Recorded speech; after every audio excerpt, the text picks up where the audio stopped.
राजा शुद्धोधन राजकुमार सिद्धार्थ के लिए वैभव विलास के जितने साधन जुटा रहे थे, उतने ही वे उनसे दूर होते जा रहे थे।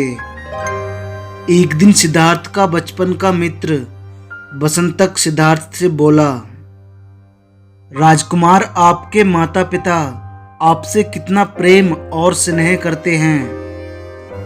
उन्होंने आपके लिए संसार में लगभग सभी सुख उपलब्ध करा दिए हैं। सिद्धार्थ बसंतक से कहने लगे, संसार के सभी माता पिता अपनी संतान से प्रेम और स्नेह करते हैं। जिसके माता पिता में जितना सामर्थ्य होता है, वे अपनी संतान को उतनी ही सुख सुविधाएं उपलब्ध कराते हैं।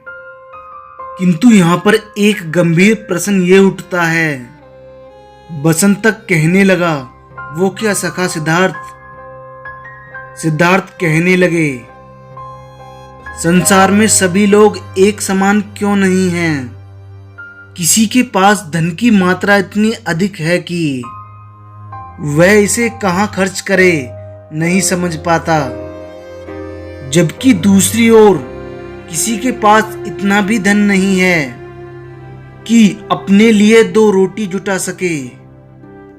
इस संसार में यह अन्याय क्यों? बसंतक सिद्धार्थ से बोला, ये तो विधाता की लीला है। वही तय करता है कि हमारा जीवन कैसा होगा। इतना कहकर बसंतक तो मौन हो गया। किंतु राजकुमार सिद्धार्थ गहरी सोच में पड़ गए। वो अपने आप को इस चकाचौंध के जीवन से दूर रखना चाहते थे। इस जीवन को देखकर उनके अंदर केवल असंतोष के भाव उत्पन्न होते थे। वो अपने अंदर की बेचैनी का समाधान चाहते थे। राजा शुद्धोधन को जब सिद्धार्थ के इस बर्ताव के बारे में ज्ञात हुआ, तो वो गहन कष्ट में पहुंच गए। उन्हें आसित ऋषि और राज ज्योतिषी की वो भविष्यवाणी याद आने लगी, जो उन्होंने सिद्धार्थ के जन्म के कुछ समय बाद करी थी। उन्होंने राजा शुद्धोधन से कहा था, राजन, आपका पुत्र एक सन्यासी होगा। परंतु राजा शुद्धोधन ने उस समय असित ऋषि और राज ज्योतिषी की भविष्यवाणी को सत्य नहीं माना, परंतु अब रह रहकर वही भविष्यवाणी बार बार उनके समक्ष आ रही थी। राजा शुद्धोधन को भी राजकुमार सिद्धार्थ में सम्राट की अपेक्षा संत के गुण अधिक दिखाई देने लगे थे। उनको इसी बात का भय सताता रहता था कि कहीं वो राज्य का त्याग करके संन्यास ही ना ग्रहण कर लें। राजा शुद्धोधन कोई ऐसा उपाय करना चाहते थे जिससे सिद्धार्थ पूरी तरह सांसारिक हो जाएं। इस विषय में उन्होंने रानी प्रजावती से गहन विचार विमर्श किया। रानी प्रजावती कहने लगी, महाराज, राजकुमार सिद्धार्थ को सामान्यत वैभव विलास की कोई भी वस्तु अपनी ओर आकर्षित नहीं कर पाई। अब हमारे पास अंतिम अस्त्र के रूप में केवल एक ही उपाय है।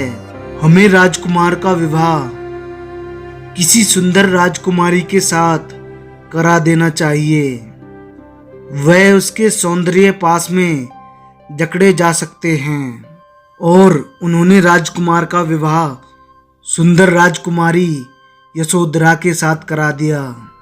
परंतु विवाह के कुछ समय पश्चात सिद्धार्थ के अंदर वही बेचैनी उत्पन्न होने लगी। वो जीवन की इस मोह माया से धीरे धीरे दूर होते जा रहे थे। वो जीवन को जानना चाहते थे। एक दिन सिद्धार्थ ने अपने सेवक चचंद से रथ तैयार करने को कहा। वो कहने लगे, हमें नगर भ्रमण करना है।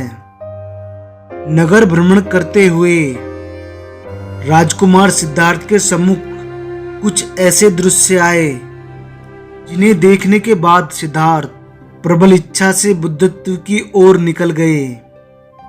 उन्होंने किसी की ना सुनते हुए वही किया जो वो करना चाहते थे और आगे चलकर वो एक महान अवतार बने, वो बुद्ध बने। तो इस प्रकार सिद्धार्थ बुद्धत्व की ओर चले गए। इस कहानी से हम यही समझते हैं कि हम जीवन में चाहे कितने ही प्रयत्न कर लें, होता वही है जो नियति हमारे लिए तय करती है। अगर आपके इस वीडियो से रिलेटेड कोई भी सवाल या सुझाव हैं, हमें कमेंट करके ज़रूर बताएं।